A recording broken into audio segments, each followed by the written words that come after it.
अरे तू निवडून आण रे, मंत्री पण करतो, तू काय समजतो? अजित पवारचा वाद आहे.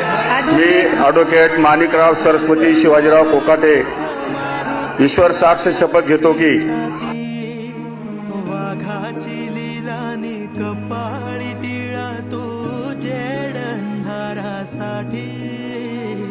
भनक भीतीची नवती भवती